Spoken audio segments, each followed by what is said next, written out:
Olá, tudo bem? Como passaram? Meu nome é Suzana Farias, sou sua professora de matemática da fase do EJA, fase 1 e 2. Sejam todos bem-vindos a mais um programa, de educação, o Escola em Casa, uma janela para o futuro. A nossa aula de hoje será sobre grandezas e medidas e vamos falar sobre o tempo. Durante muito tempo, as civilizações precisavam contar o seu tempo. Os homens primitivos, eles perceberam que à medida em que o sol nascia ou a lua nascia no céu, em posições diferentes, eles começaram a ver também que, através dessas mudanças lunáticas, a Terra também mudava. Então, por isso que hoje a nossa aula será exatamente sobre o tempo. A aula 11 é a aula de grandezas e medidas, tempo. Como eu falei que ao longo da história o ser humano, as civilizações precisavam conhecer essa dinâmica da Terra e diga-se de passagem que naquela época não tinha a tecnologia que a gente tem hoje.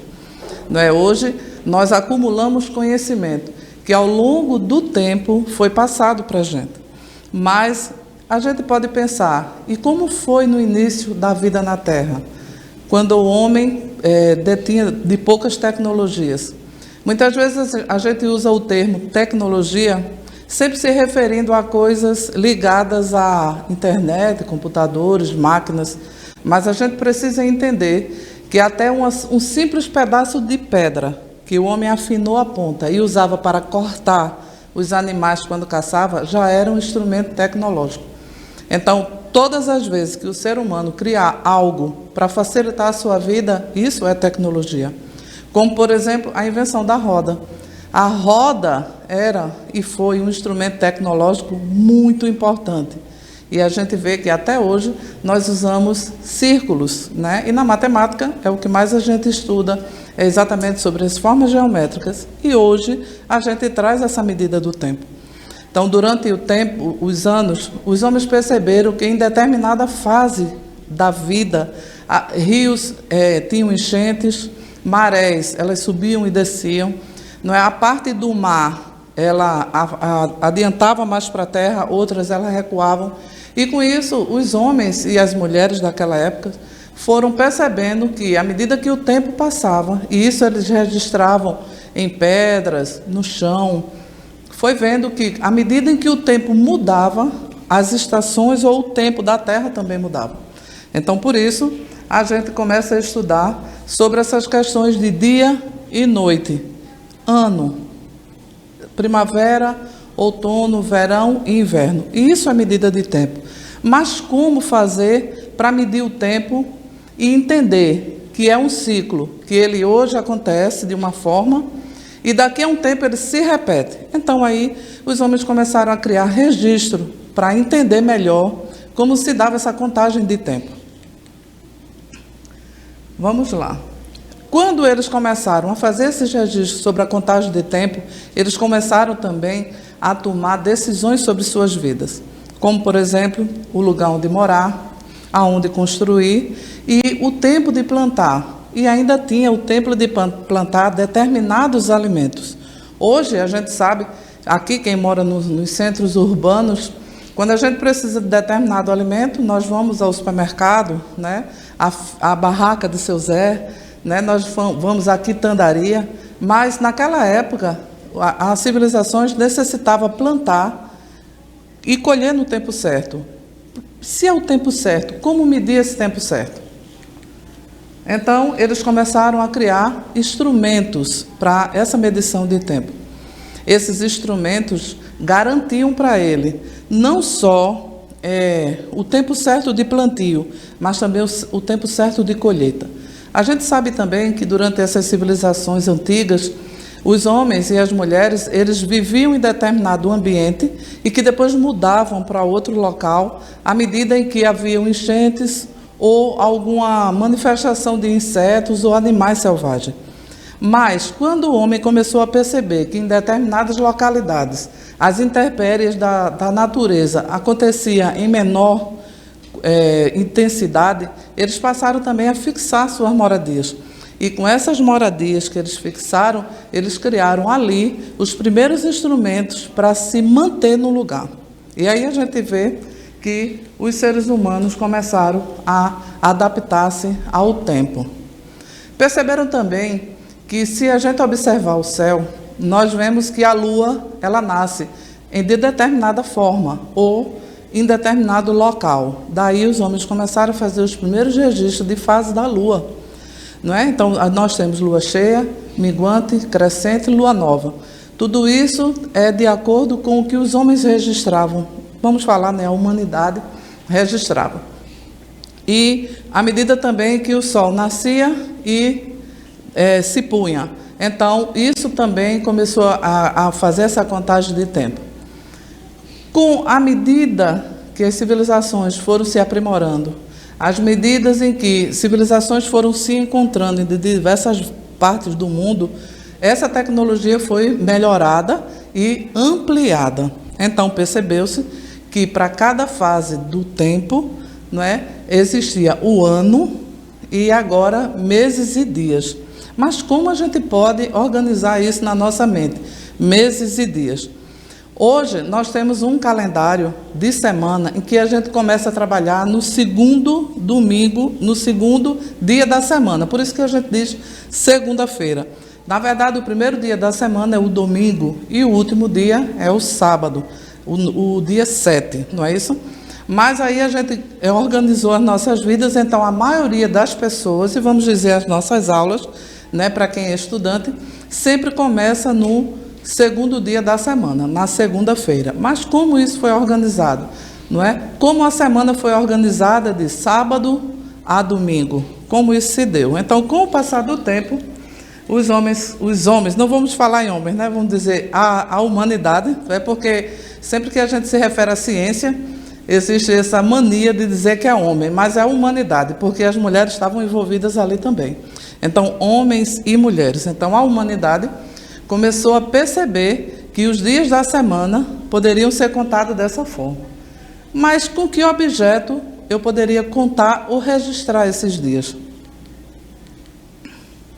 Um dos primeiros registros que se tem sobre a contagem de tempo tem aí o relógio do sol, né? Várias pessoas ainda usam esse instrumento, mas simplesmente como um símbolo, para você constatar. À medida que o sol subia, né, ao longo do dia, a sombra daquele objeto que está bem acima do relógio, ele mudava de posição. Veja ali que há uma sombra naquele relógio. De acordo com aquela sombra, a pessoa que analisava aquele horário do dia sabia em que hora estava, de acordo com a convenção daquela época, e sabia o tempo exato de organizar a sua vida, igual a gente faz hoje, organiza as nossas vidas pelo relógio, não é? Infelizmente e felizmente, a nossa vida é regida por horários, né? Temos horário para tudo, para dormir, quantas horas de sono é ideal para a gente ter uma boa mente, não é? Para ter um bom descanso, quantas horas de estudo a gente precisa por dia, para que a gente tenha uma boa educação, quanto tempo de dedicação, quantas horas é bom que eu fique nas mídias, quantas horas são ruins para eu ficar nas mídias, porque a gente tem que ver que a gente está demandando muito tempo, muitas vezes, em algumas atividades que não traz para a gente um crescimento verdadeiro. Mas aí tudo é regido pelo tempo, tudo é regido pelo tempo, não é? Então nós temos ali, como eu falei, o relógio do sol, não é? Muito importante. Ali não só registrava o horário, mas também muitos deles são feitos para organizar até os dias da semana e os meses do ano. E a gente pensa também, né, como é que a gente pode organizar esses meses do ano em 12. Vamos lá. Temos também a ampulheta, né? Cada ampulheta era organizada de acordo a medir um determinado espaço de tempo. Se eu precisasse preparar um alimento e eu quero saber o tempo de cozimento daquele alimento que eu não conheço, eu posso simplesmente usar um relógio e, nesse caso, antigamente, se usava essa ampulheta. Não só para registrar esses horários de atividades diárias que a gente precisava, mas era exatamente pela necessidade de se conhecer o tempo em que a gente estava, o quanto a gente ia gastar de tempo para realizar determinada atividade. Então, a gente tem já aí o relógio do sol, né? A ampulheta. Muita gente ainda usa esse relógio do sol como um adorno nos seus jardins, não é? Mas aí é só pela questão mesmo histórica, por estudar. Nós temos aí esse calendário, é um calendário que aí já abrange os meses do ano, um calendário maia, não é? Uma civilização, né, que foi considerada durante muito tempo como uma das civilizações mais avançadas, né, da época. E aí eles organizaram cada desenho desse nessa pedra, porque é uma pedra entalhada. Cada representação dessa diz aí uma fase da lua, uma fase do tempo, uma fase da natureza, quando a gente fala de verão, outono, primavera e inverno. E eles tinham como saber o tempo certo de colheita dos alimentos e de plantio também. Por isso, veja como foi interessante. Essa civilização é uma das civilizações que é considerada a mais aprimorada para o seu tempo, que trouxe grandes contribuições hoje para a gente. Hoje, a gente tem os relógios, né? Que aí foram feitos relógios, né, os primeiros, né, os relógios de gibeira, e que muita gente ainda usa, né, são os relógios com corrente, que colocava nas calças compridas, né, os homens principalmente, e aí a gente começou a registrar esse tempo através de relógio, e hoje a gente tem um relógio numérico, né, que é esse primeiro que você vê aí, os numéricos. Também com algarismo romano, que foi uma das coisas que a gente estudou na nossa primeira aula, né, os algarismos romanos, a contagem, né? E, por último, agora, nesse relógio digital, que a gente pensa ser o que podemos ter um controle maior de tempo, que a gente pode ver aí hora, minutos e segundos, né? Diferentemente do primeiro, que a gente consegue ver de fato, não é? O relógio marcando também o segundo no ponteiro vermelho, mas os digitais hoje em dia são os que são mais utilizados, principalmente nos celulares, né? Os celulares da gente, a gente quer saber a hora, vai lá e olha o celular, quer saber um relógio digital como esse, aperta e fica sabendo a hora de forma já direta. Pronto, coloquei aí mais uma vez o relógio digital com o número. E para medir um espaço de tempo menor, nós usamos também o cronômetro.